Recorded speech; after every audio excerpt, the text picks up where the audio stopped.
as evidências históricas da existência de Jesus, o impacto do cristianismo na história da humanidade é inegável. Hoje, mais de 2 bilhões de pessoas se identificam como cristãs. E símbolos ligados a essa tradição estão presentes em praticamente todos os lugares: igrejas, cruzes, nomes de ruas, obras de arte, músicas, livros, filmes e produções digitais. No centro de tudo isso está a figura de Jesus de Nazaré. Mas se, por um lado, as evidências da existência histórica do cristianismo são abundantes, por outro, as evidências diretas sobre a existência do seu fundador são mais limitadas. Ainda assim, elas existem menos e é justamente isso que a pesquisa histórica procura analisar. Evidências arqueológicas, quando se fala em evidência histórica, muitas pessoas esperam encontrar objetos físicos claros, restos mortais. Túmulos identificados, moedas, com o rosto da pessoa ou inscrições monumentais. O problema é que esse tipo de evidência é extremamente raro na antiguidade, mesmo para figuras politicamente importantes. Um bom exemplo é Pôncio Pilatos, governador romano da Judéia no tempo em que Jesus teria vivido. Durante séculos, sua existência era conhecida apenas por textos antigos. Somente em 1961 foi descoberta uma inscrição em Cesareia Marítima mencionando Pilatos como prefeito da Judéia. Essa é praticamente a única evidência arqueológica direta ligada a ele. Se isso é verdade para alguém tão poderoso quanto Pilatos, é irrealista esperar evidências materiais diretas sobre um camponês judeu da Galileia. Por isso, não surpreende que não exista nenhum objeto arqueológico diretamente ligado a Jesus. Existe. Porém, um achado frequentemente citado, um ossuário do primeiro século com a inscrição Tiago, filho de José, irmão de Jesus.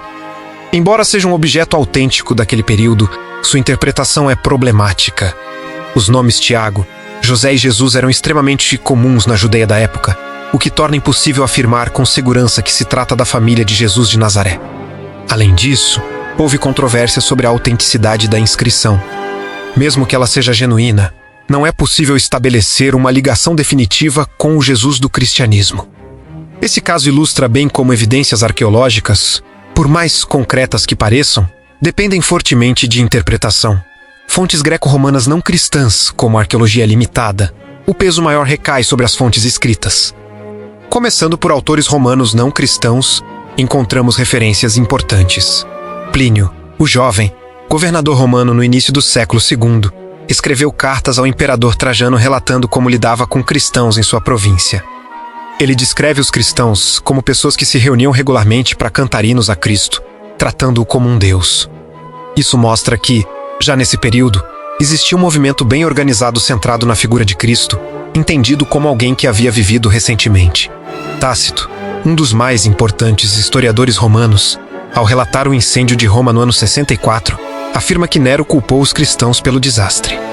Ele explica que esse grupo recebeu o nome de seu fundador, Cristo, que foi executado durante o governo de Tibério por ordem de Pôncio Pilatos. Esse é um dos testemunhos mais fortes, pois vem de um autor hostil ao cristianismo e confirma dados centrais da tradição cristã. Suetônio, outro historiador romano, menciona conflitos entre judeus em Roma causados por alguém chamado Chrestus, provavelmente uma referência confusa a Cristo. Ele também registra punições aplicadas aos cristãos durante o governo de Nero. Essas passagens indicam que o cristianismo já causava impacto significativo em Roma ainda no século I. Outros autores, como Luciano de Samosata e Celso, escreveram textos críticos e até zombeteiros contra o cristianismo. Mesmo assim, ambos tratam Jesus como um personagem histórico real, descrevendo-o como um homem que foi crucificado e cujos seguidores continuaram seu movimento. Nenhum deles levanta a hipótese de que Jesus nunca tenha existido. O que fazem é atacar sua reputação e reinterpretar suas ações de forma negativa. Mas entre os autores judeus, o mais importante é Flávio Josefo. Em sua obra Antiguidades Judaicas, escrita no final do século I, ele menciona Jesus em 2 trechos. O mais seguro deles relata a execução de Tiago, identificado como irmão de Jesus, chamado Cristo. Essa passagem é amplamente aceita como autêntica e confirma a existência de Jesus como uma figura conhecida o suficiente para ser usada como referência. Há também um trecho mais longo, conhecido como Testemunho Flaviano, que descreve Jesus como um homem sábio, realizador de feitos extraordinários. Executado por Pilatos e seguido por um grupo que continuou existindo. Esse texto, porém, sofreu claramente interpolações cristãs posteriores.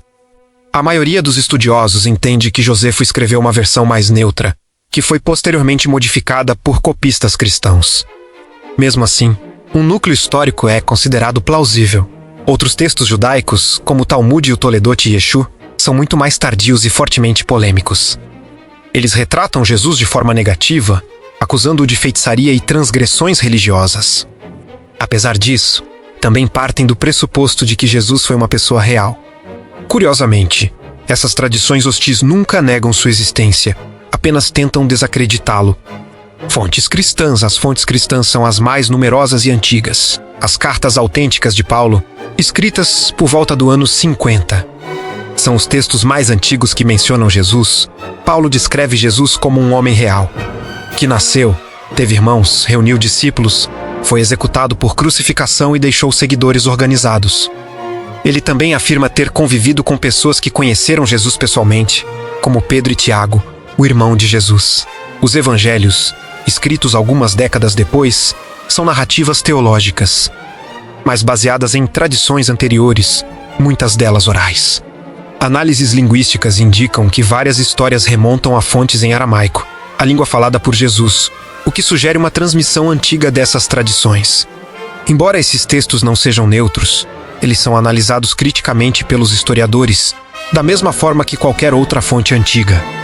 Nenhuma fonte histórica é completamente imparcial. Conclusão quando todas essas evidências são analisadas em conjunto menos arqueológicas.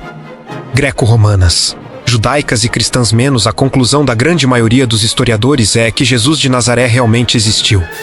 Isso não significa afirmar que todos os milagres ou eventos sobrenaturais atribuídos a ele sejam historicamente comprovados.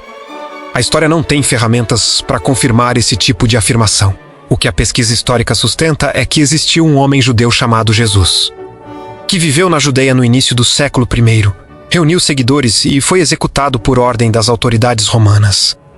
Negar sua existência exigiria aplicar um padrão de ceticismo tão extremo que colocaria em dúvida a existência de inúmeros outros personagens da antiguidade, como Sócrates ou Pitágoras. Portanto, do ponto de vista histórico, a existência de Jesus é considerada altamente plausível e bem fundamentada, ainda que as interpretações sobre quem ele foi e o que ele representou variem amplamente.